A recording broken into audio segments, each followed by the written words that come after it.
Tech Talk with Matthew Dickerson. Matthew Dickerson. Tech Talk. Sit back and relax. It's time to talk technology. Hello, explorers.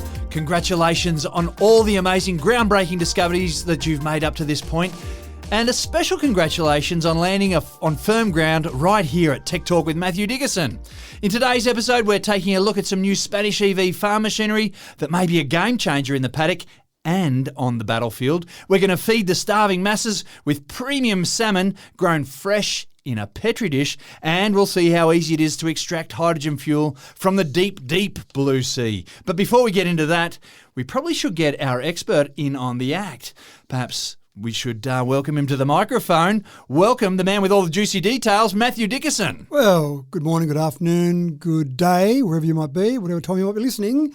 And this week I want to start with the juicy details of scams. Now, we sometimes have some scam stories. We touch on them if there's something relevant, bit of a public service announcement I'd like to see it as. It's an awesome public service announcement, but there's something about it that always makes me just tense up a little bit. It's like, scams, they're still out there, they're still doing it. That's right. And it's one of those things I hate to say they're clever, but they are.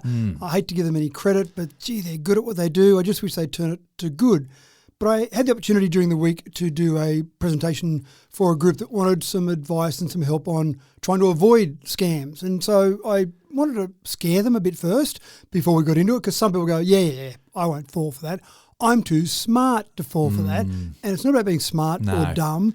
These scammers spend every waking hour, and that's a lot, working out ways to get past your natural defences and also natural tendencies we have. We naturally trust people. We don't distrust, or we're not suspicious of people first up. We trust people. So we're more likely to trust than not trust something, someone, or things that we read. And sometimes, because we're human, we just have a weak moment. We're busy, we've got distracted, there's a lot going on, and then you've got to go through either a transaction or you're doing something and you're clicking on stuff and then you, read this message, bang, I'll just click on this. Oh, hang on, I've clicked on a link. What happened there? This is, right. Oh no. Yep. And I've done it myself, and you just go, that feeling of, oh no. What have I done? So in the research that I was doing to mainly scare these people in this presentation, I came across a couple that one of them I'd never heard about before, but I thought this is how easy it can happen. Google and Facebook, so two pretty big tech companies. You think big tech, well, big companies for a start would have some pretty good IT systems, but a big tech company, well, you've got the smartest tech people in the world working for you, so you think you'd have some pretty good tech in terms of helping beat the scammers. So they're both supplied by a company called Quanta. Now, just for the record, Quanta has done nothing wrong here. Quanta just happens to be the name of a company based out of Taiwan that supplies computer hardware to a lot of companies around the world, big companies like Google and Facebook. So a person in Latvia, Evaldis Rimasauskas, thought, you know what, I wonder if I can just scam Google and Facebook out of a bit of money. So he created a company that sounded almost the same as Quanta. He created a domain name, or got a registered domain name that was very similar to Quanta, got hold of a Quanta invoice, copied it, which is pretty easy to do these days, and he sent an invoice to Google and to Facebook for some hardware, not much, and they paid it. And he went, that was a bit easy. I might do that again. In a 2-year period, he invoiced Google and Facebook $122 million. Wow. That was paid. Wow. Now, it's a bit like the Lance Armstrong theory. Once you've got a bit of a win, get out. Lance kept going and 7 Tour de France's. Right. Someone's going to ring some alarm bell somewhere. $122 million, that's US dollars. Someone finally went, you know what? We don't seem to have as many computers as we should have. What's going on here? And they finally tracked it back to Latvia, and he's spending a bit of time in jail now. So that's great, but he should have stopped at 120 million, maybe 100 million. That might have been enough. 100 million wasn't enough for you, mate? That's right. What were you going to spend that on? So that's how easy it can happen. I mean, that just sounds stupidly simple, doesn't it? Just invoice a big company. That's right. And you still see invoices. We're not like trying to give now. people ideas here, but I think we might have. No, but I still see that. Sometimes you'll see random invoices come through. Yeah. Please pay this promptly. And you think, I've never heard of that company. Why would I do that? But in this case, they were clever enough to make sure it was a company. If you're in charge of signing the checks in any company, can we just suggest that maybe you do a double check? That's right. So that's at the extreme end. I do remember hearing about the one with this is a man in the middle scam where a woman over in Perth, and I heard about it at the time, bought a Tesla, got the invoice from Tesla, paid the money to Tesla. Of course, it wasn't Tesla. The man in the middle scam had gotten hold of that invoice, changed the bank details. 75 grand went there. She said to Tesla, "Where's my car?" They said, "Where's our money?" "I paid your money." "No, you haven't." "Yes, I have." "No, you haven't." "Yes, I have." Don't know how many times you do that for before you finally go, something's gone wrong here. She didn't get a car and she was 75 grand out of pocket. So it's not like that. But even this is to give you a level of how low they get. The last example I'll give you, James. In 2024 in Tasmania, extreme drought. There was a particular dairy farmer who was desperate for some hay because not only are you trying to keep the cows on your farm, but you want them to produce milk because you're a dairy farmer. So you want the cows to be eating enough food, they'll keep producing milk. Exactly. Put out a desperate plea on social media. I'm after, 200 round bales of hay. I'm desperate for those that might get me through for the next couple of weeks. And someone responded to her and said, "Sure, I've got 200 bales of hay. Just pay me a deposit so I can make sure you're not trying to rip me off, and then I'll deliver the hay." She paid the deposit as quick as you like. As you said, that weak moment, that moment when you're desperate. Yep. And then nothing turned up.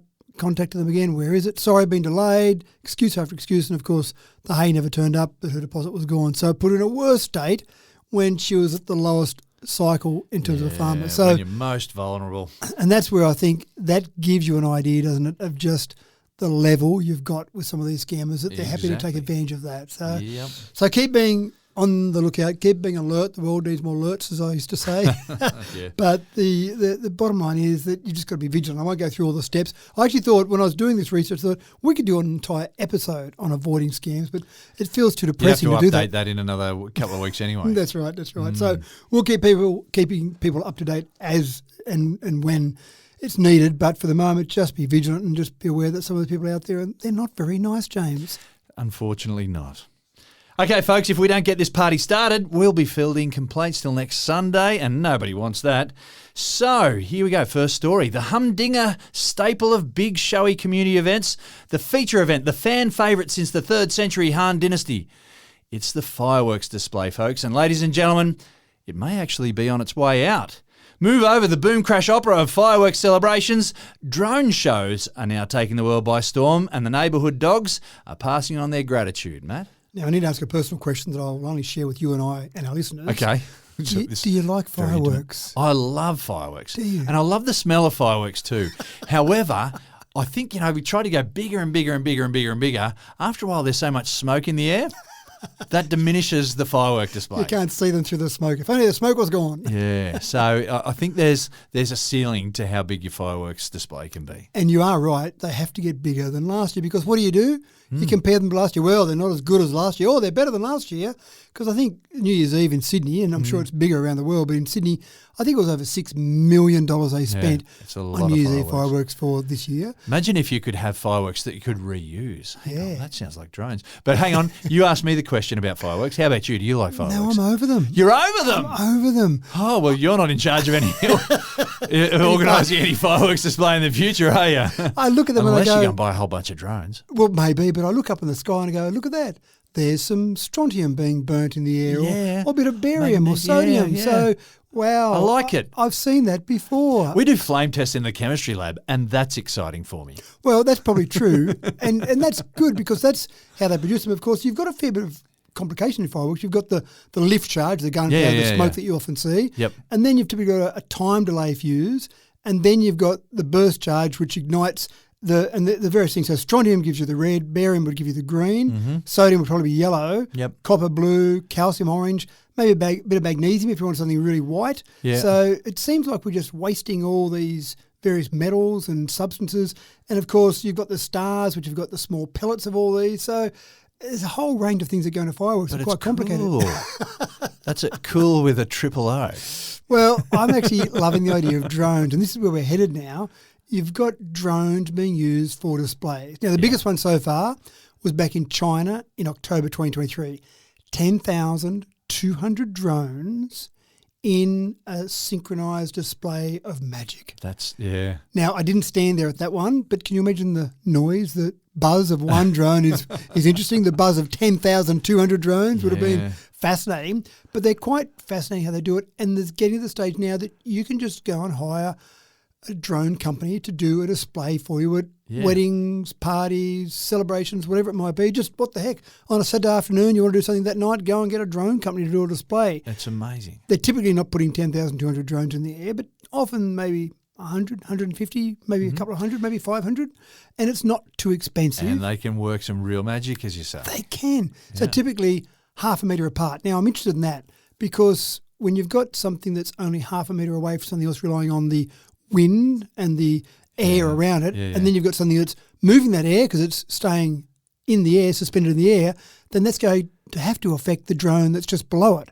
So That's for right. them to actually stay in that synchronised... But they work it out, don't they? They do. Yeah, It's and there's got to be fascinating. some AI involved in there. But It probably is, but they basically sit back and organise these. And again, you might pay $5,000, $10,000. Big display, you might pay, what the heck, $100,000.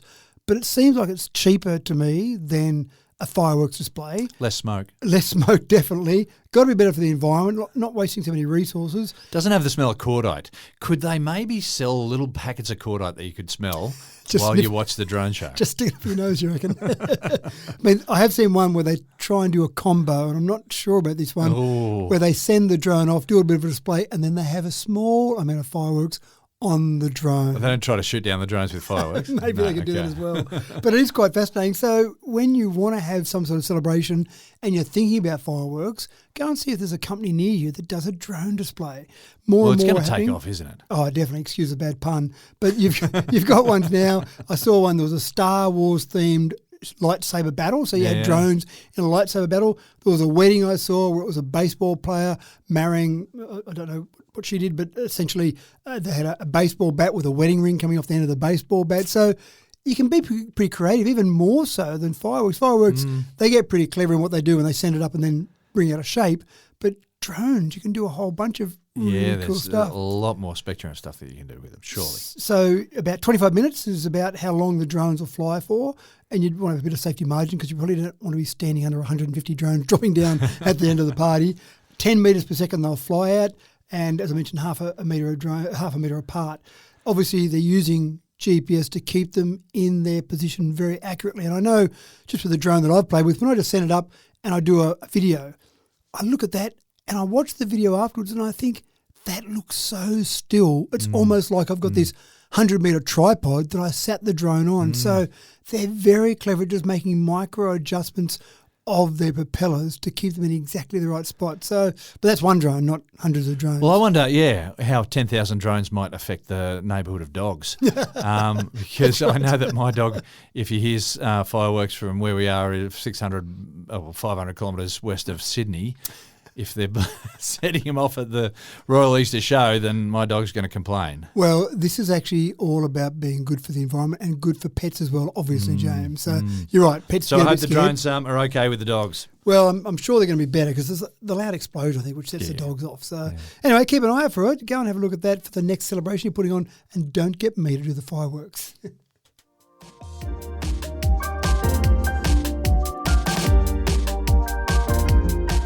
Several years ago, when EV sales started to take off overseas, we speculated here at Tech Talk as to whether EV technology would ever make a significant entry into the energy-intensive realm of agriculture. Well, a Spanish startup has released a fully electric tractor now, and it's so good it's turning the heads of some pretty heavy military brass around the world, Matt. And more importantly, we've got a new measurement for mass. Right. It's 3.5 tonnes. This particular tractor is called a Voltrac, a Spanish startup the company called Voltrac, but they're calling their first tractor a Voltrac, which obviously playing on the word Sounds Volt. right. Yep. And full electric, dual use, and essentially remote controlled. So no cabin on there, no steering wheel. You can't get on it and drive it around. But they're comparing the weight, 3.5 tonnes, to the equivalent of a young African elephant.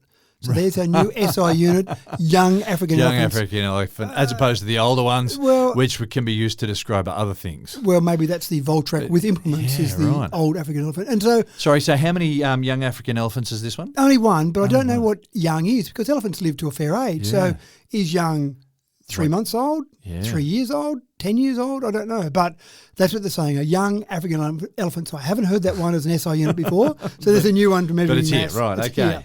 So it's got a carrying capacity of about 4 tonnes, which is a little bit more than a young African elephant. and it's got two 200 kilowatt hour batteries, so 400 kilowatt hours.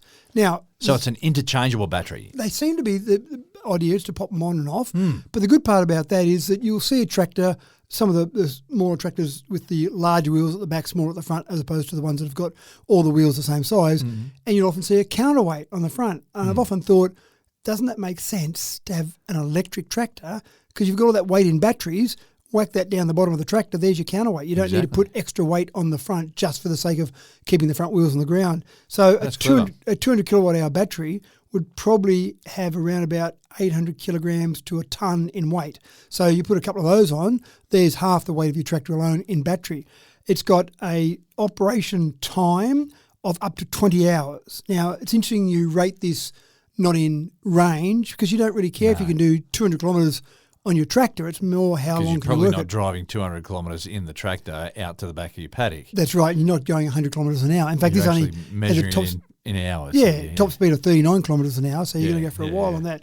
But I love the remote controlled concept. Now, they are talking about full autonomy down the track. Remote control, right? Yeah, okay. But it's remote controlled. So you sit there, presumably, if it was me, I'd probably want to be within sight, and maybe there's some rules about it being in sight, but you've got a first-person view remote control to be able to do your tractor work. So kids out there on PlayStations, absolutely the next tractor operators of tomorrow, and seeing the tractor would be important to me. But a lot of tractors already work on autopilot using GPS and whatnot. So you're sitting in them still. But you're still sitting in them, just in case, right. So this one is away from it, and there's a couple of things about that. So first of all, you can operate more than one at once if you want to be clever. Doing it from the bedroom, sure, stay in bed and do it. Again, I don't know that I'd recommend that, but you could do that. But what they've been able to do is also put some adaptations on. So they've been using them to look for landmines. They've actually put an implement on that goes out looking for landmines to try and detect them. Now, if something goes wrong with a landmine and I'm the one detecting it, then that's not good for me. If something goes wrong with a landmine and there's a tractor that's remote controlled, the implement that's looking for those landmines probably is not going to survive that well. My tractor's probably going to be okay, but me, sitting a kilometre away or however distance away, I'm going to be fine. So it's a pretty clever use of it, and that's what they're talking about, this dual-use smart tractor. Dual use is probably limiting it a bit. I think it's got a whole bunch of different uses because it's got things like cameras on board that can judge your crop health as it goes out and does its work. So if it's putting out some herbicide, for example, it might be looking at your crop health as it does it. It might adjust how much herbicide it's putting on depending on what's out there in the crop, or just giving you some feedback about your crop's looking fantastic, it's looking terrible, it needs more water, whatever it might be. So a whole range of uses. So I think multi-use smart tractor would be a more accurate description. Just a note there to Voltrac, to change the name there. But how long before we do get to the stage, whether it be remote controlled, autonomous, or just a normal tractor, getting to the stage where using batteries and running on those batteries just seems to make a lot of sense. It's all well and good for us to say on Tech Talk it makes sense, but it's great to see some companies out there actually doing it in the real world. Yeah. So for any farmers out there, have a look at Voltrac.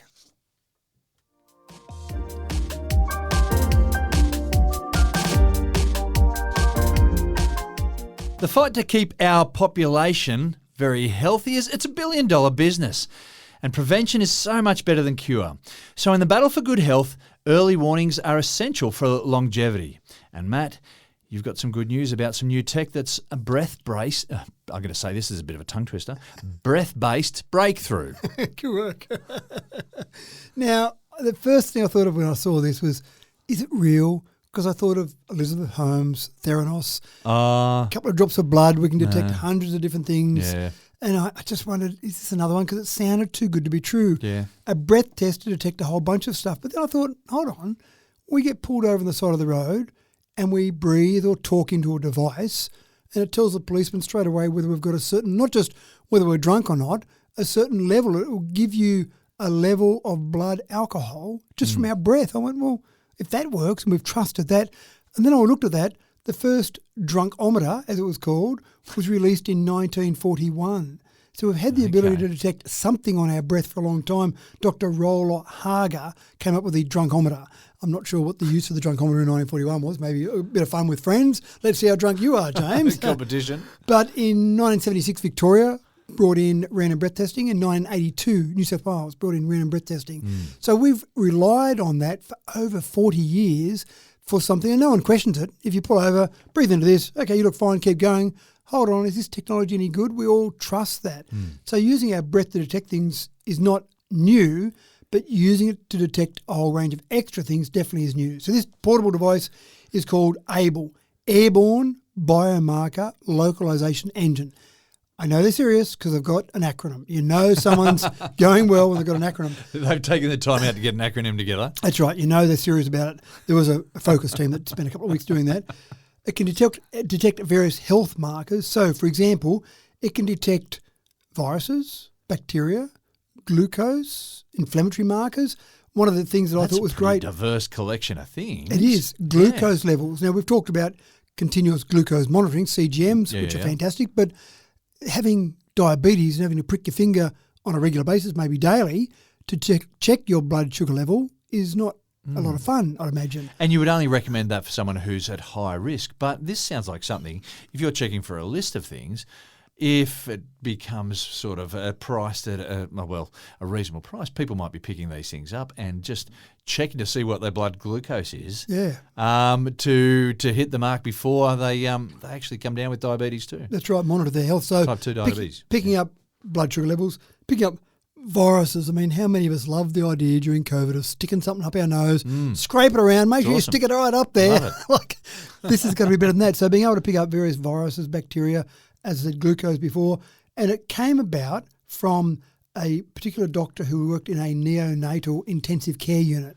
and to detect some of the problems that the babies had. They didn't have a lot of blood. There's not a huge volume of blood in a small baby, especially maybe a preemie baby. So taking a bit of blood out is not probably going to be great for their health, but checking for various problems there, you need some blood to do that. So they started looking at that. Can we detect this on a baby's breath? Hold on, we can do that. What else can we apply this for? And getting to that point where they've got a portable unit. That's the big thing here. This here is about a 10 by 20 by 20 unit. So it's not very 10 centimetre by 20 centimetre by 20 centimetre. Yeah, that's quite portable, isn't it? Yeah, about the size of a phone book folded in half. How's that for Well, yeah, you unit? might not have one of these as a personal item you've got at home, but it might be something that they just have at doctor's surgeries. So they wheel it around and you just talk into this machine. And maybe if you did have diabetes, you might buy one. You might outlay whatever the cost might be for one. But yeah, you're risk right. of it that's showing up in your family and whatnot. Yeah. The big challenge apparently is trying to get to the stage when you're detecting airborne molecules in very low volumes. So when you've got, 1 in a trillion type of thing, that's been a real challenge. Oh, right, yeah. What this does to actually do that is it takes the air and then basically turns that into some liquid molecules. So basically it condenses that into a molecule. So that's the way they're using it. So they're still using the same sort of technology in a liquid form, but they're taking air to turn that into a liquid form. Right. So very clever. So not available over the shelf yet or off the shelf yet, but this is a sort of research that goes on to get to that point. Keep your eyes peeled for it, folks.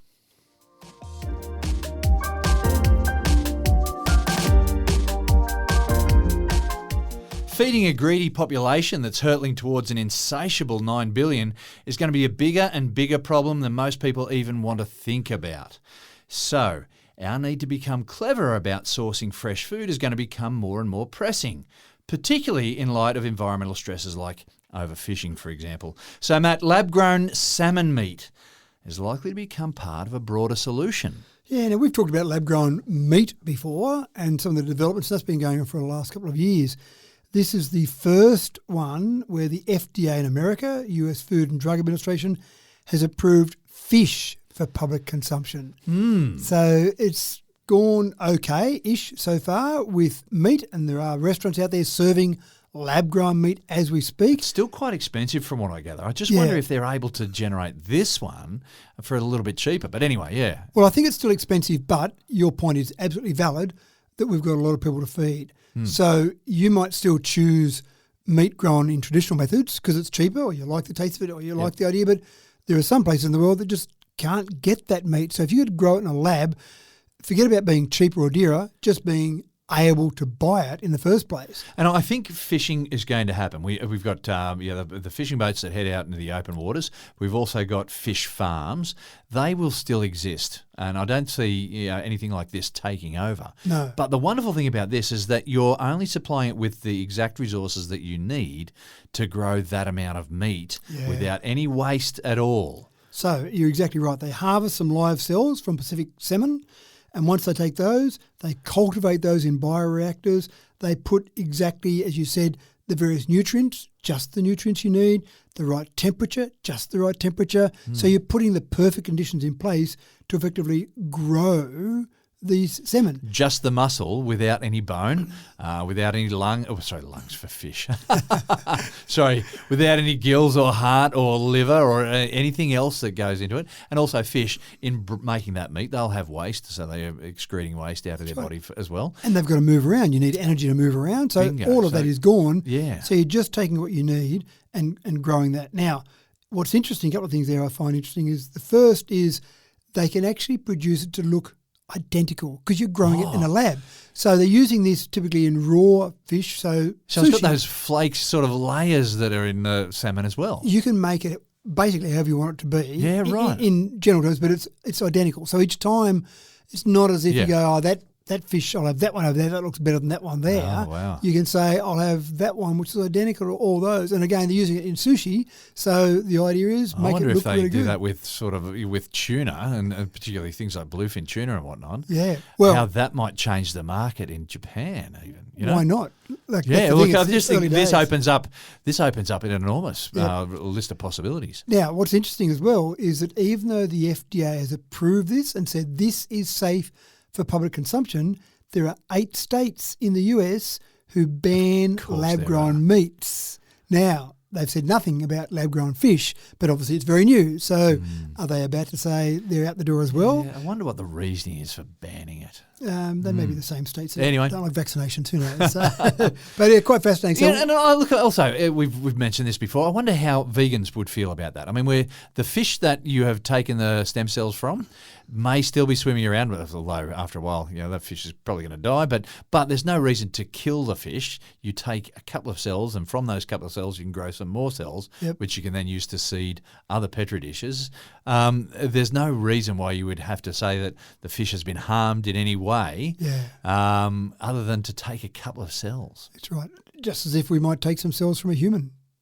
Yes, yeah, and I wonder how that sits with the philosophical among us. Yeah. So I think the 8 states that have banned lab-grown meats have done it more about protecting their farmers. I think there's some of the states that rely on farming for income. And I still think we will need those farms. We will need fish farms. We will need the cattle farms and sheep farms and whatnot. We'll need those. You talk to any of the companies that are doing this now, they're not saying we're trying to get rid of farming. They're saying we need to feed people. And this is another way to feed people. So supplement people who grow fish and who grow meat in traditional methods, supplement that, not replace that, because more and more people need to be fed, and more people need to be fed good quality foods like meat and like fish. So absolutely fascinating. I still haven't tried any. No, I look forward to the day I can though.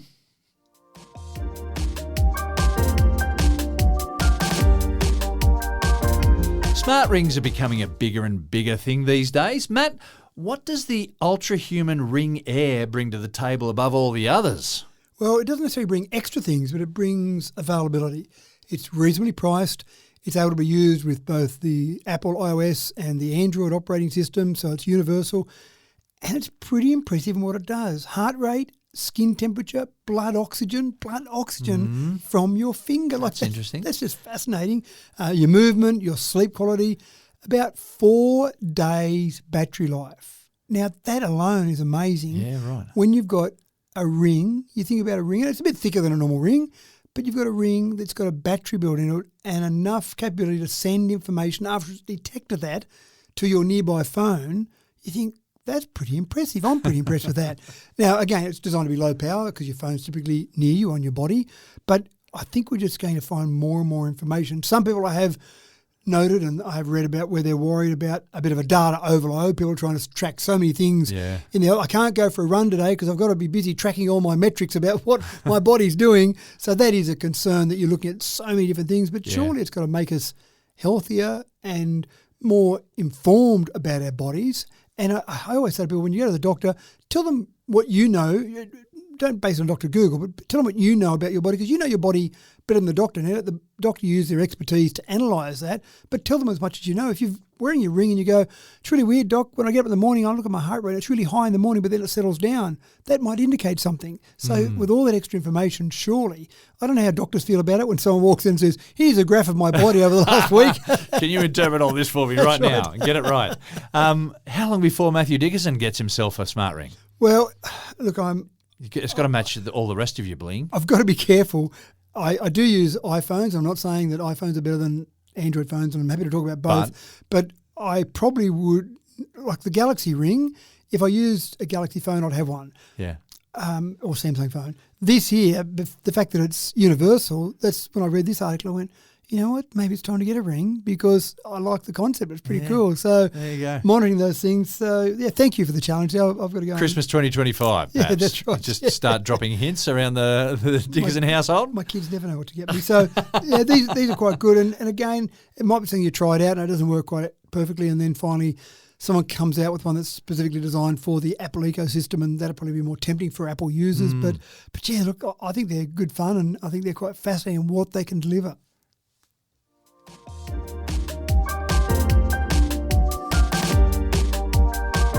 Here's a story that feels like it's come straight from the pages of a Dan Brown novel. Old 19th century books could actually be toxic for you, did you know?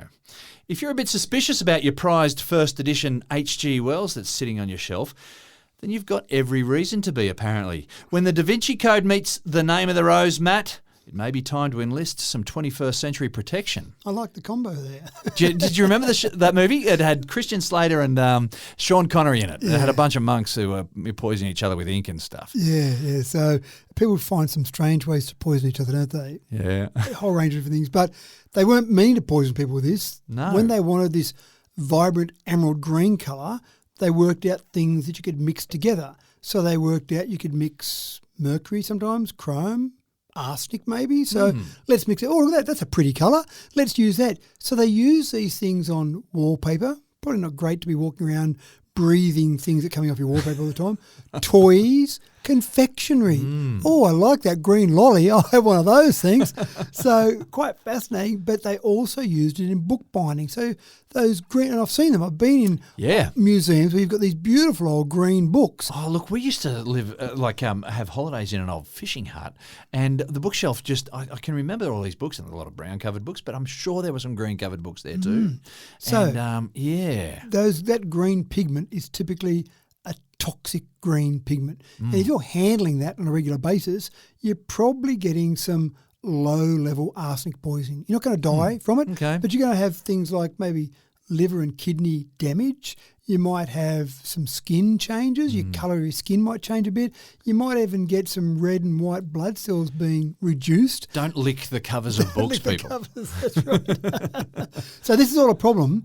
And there was a poison book project launched a few years ago. Now, if I saw a poison book project, I'd either think they were thinking about Snow White and the Seven Dwarfs, or what's that about? That's right, or someone was going to come up with a book of poisons to protect people. Yeah, but no, this was about detecting poisons on books.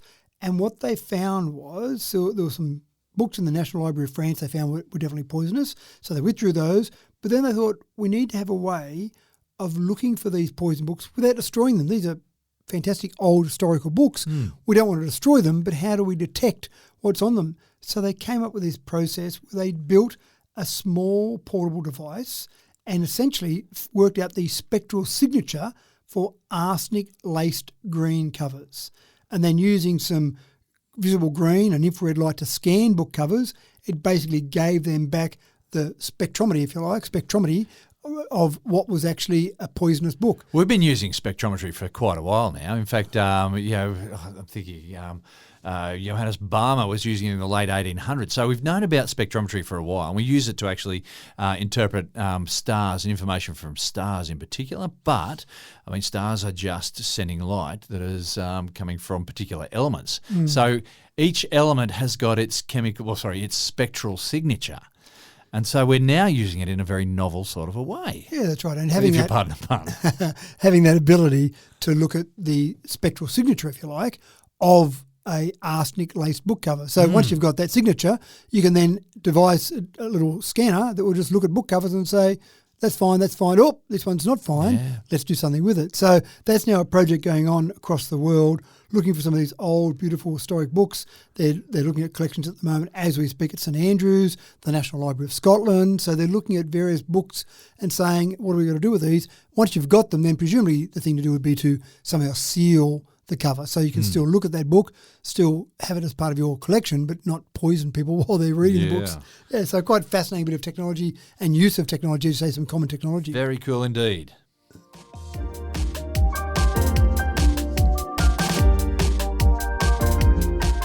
It's been a couple of years now, but just how dependent on AI have you become? It's a tool that seems to have solved a multitude of problems, but it seems that in seeking deeper knowledge and clearer truth, AI is just as susceptible to internet bias as your dreaded algorithms,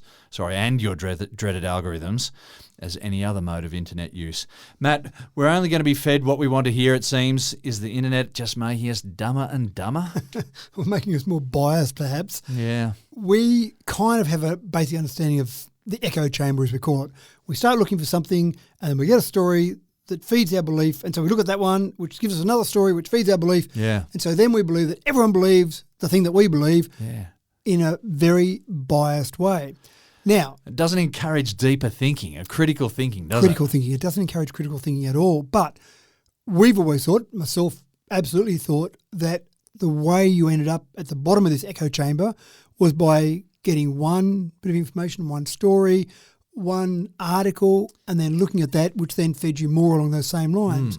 But there's been some research done, 10,000 participants, 21 separate experiments, and the problem starts before we get that first bit of information. Before. The problem starts when we ask the question.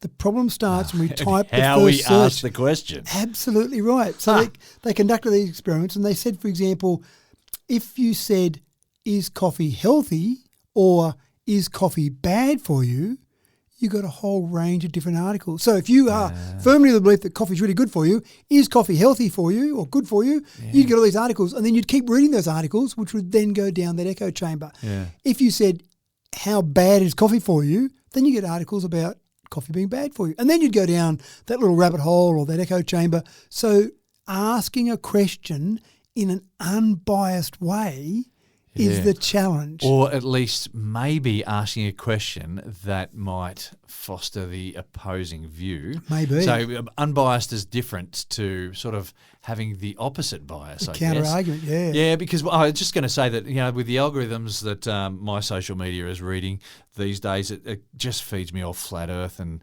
conspiracy theory stuff, which is fine in a way because it makes me think critically about, well, why do I understand that to be wrong? And helps me to think more critically about what I understand.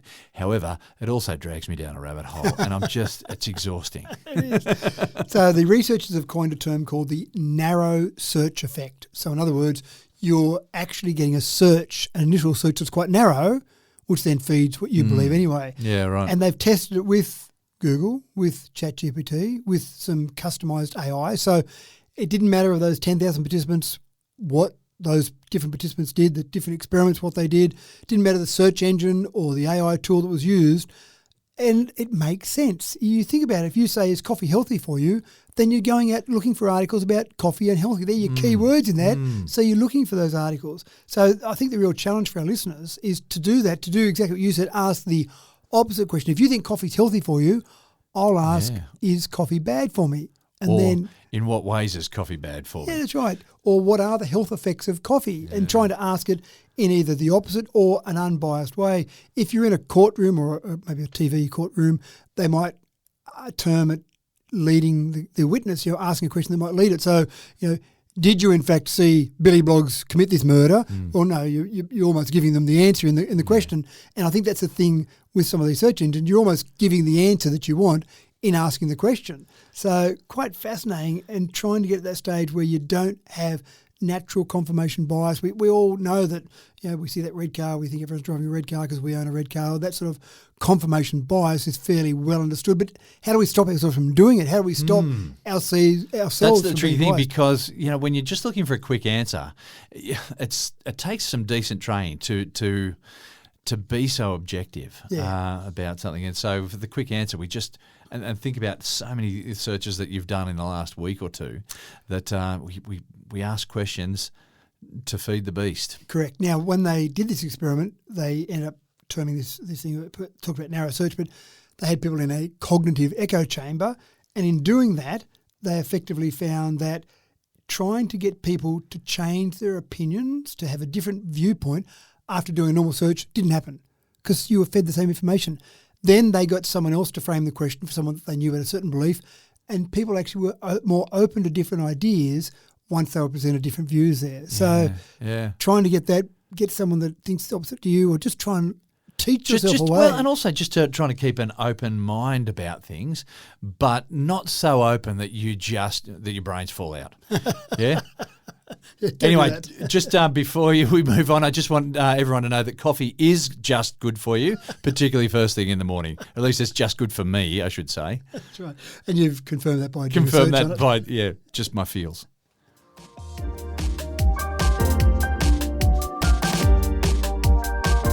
In the search for clean energy sources, a lot of focus is geared towards the very high energy density of hydrogen fuel.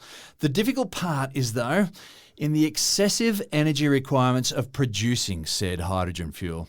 Matt, what is the latest party trick to extract hydrogen from the deep ocean? It's going to cheat physics. By the year 2050, we're going to need 500 million tonnes of hydrogen across the world. Now, considering it's extremely light, that's a lot of hydrogen It's fuel. a lot of hydrogen, a lot of volume of hydrogen.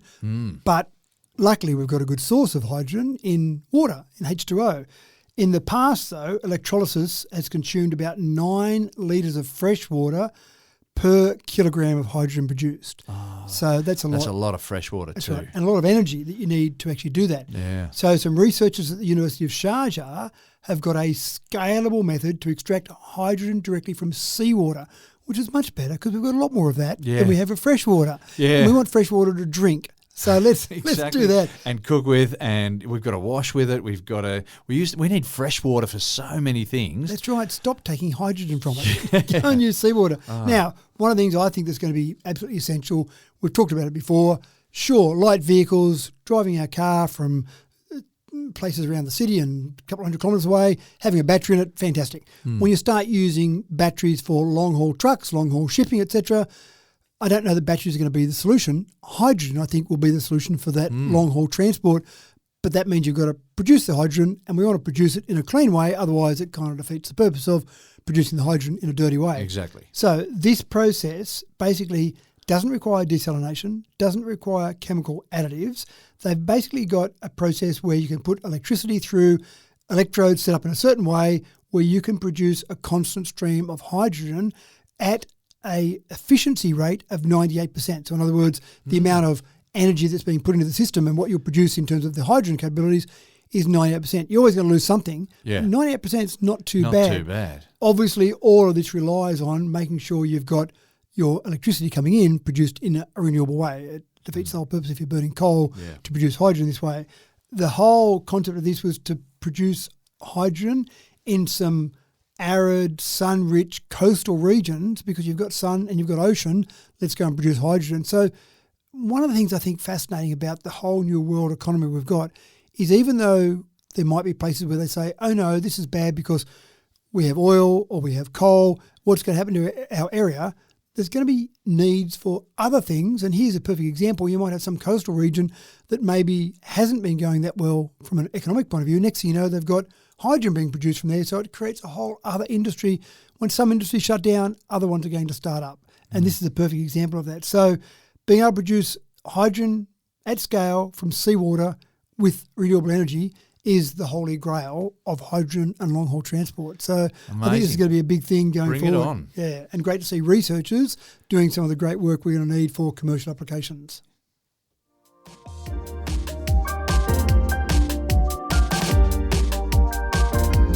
looks like the tech boffins at Apple saw the Iron Man films 15 years ago, took a shine to the Tony Stark computer system that he had with all of Robert Downey Jr.'s hand wavings in front of a transparent screen and such. Well, the nerds at Apple headquarters took it up as a challenge, and now it looks like the average consumer will soon get to enter the Marvel universe for themselves, Matt. We keep taking fiction and bringing it into the real world. So the Worldwide Developers Conference was on a week or so ago. That's Apple's annual event to announce various things. And I thought it wasn't going to be that exciting this year because one of the first announcements was the fact that Breakthrough folks, they're going to call the operating systems they've got across their range of products, so iPhone, watch, tablet, Mac OS, etc., all the same number. So rather than having watch OS 7 and iOS 17, they're going to call them all version 26. And I went, wow, is that it? You're going to rename the operating system to match the year coming forward, and that's the big announcement. What time of morning was this that you're up while listening to this? Yeah, it's usually on 3 or 4 o'clock in the morning. So I might head back to bed. I thought, good idea, but is that a big announcement? But the big announcement was liquid glass. And this is really relying on the additional computing power that a phone has and the, I suppose, graphics capabilities of a modern phone. So rather than have something on screen that's opaque, so whatever you're looking at on screen, you're looking at that icon, that game, whatever it might be on screen, it's opaque. They're basically building in translucency. So you can see those various things on the screen, also see what's behind them. So you might be watching something on screen and catching up with something, but also just having your emails behind there just to see when a new email comes in so that you know something's there that you should take notice of. Enormously distracting. How do you focus on it? This is Well, going to blow my brain. I wondered that, and I looked at the demo and went, it looks pretty cool. It may be distracting, but I think it's just, someone said, we've got enough power to do this now. Why don't we go and do this? This is pretty cool. And they can do it on the movies, so why can't we do it now? That's right. So I think it'll be mainly used for buttons and sliders and navigation panels, all sorts of things. I absolutely think the lock screen will have a whole range of different things coming up on it now. It'll just be ways you can show it off. One of the things with the Worldwide Developers Conference is to show off things to various developers so you get them to get excited about it and start developing apps. Hopefully at the moment, as we speak, developers are out there going, now how can I use that new liquid glass? And again, it's got a trendy name from Apple, so that'll be capturing the market. A bit like MagSafe, when people come in for a Samsung device where they want to have a QI2 charger that does certain things, they just say MagSafe because Apple's really good at taking a sexy name and making it the industry standard. So podcast, that was an Apple term, and here we are, we're doing a podcast now that you can listen to on a Samsung phone.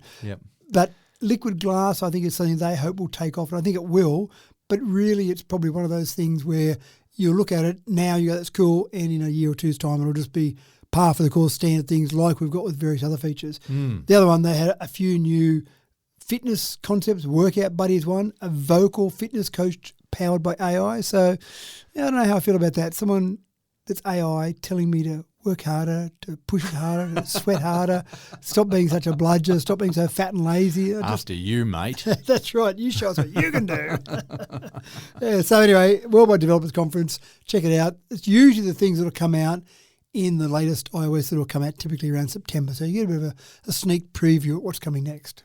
Very interesting. And that's that for another week, ladies and gentlemen. The tide is going out fast, and if we waste another minute, we'll be as good as beach for another 6 hours. We've got to get this boat out.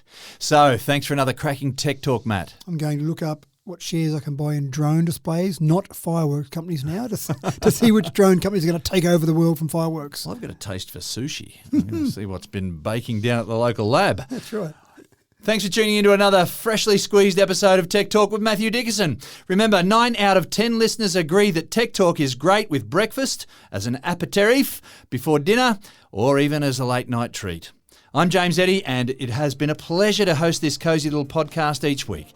We hope that you enjoyed it enough to join us again next week, or even better, you enjoyed it so much that you'll bring some friends along next time. In the meantime, take care, and we'll see you again when we see you.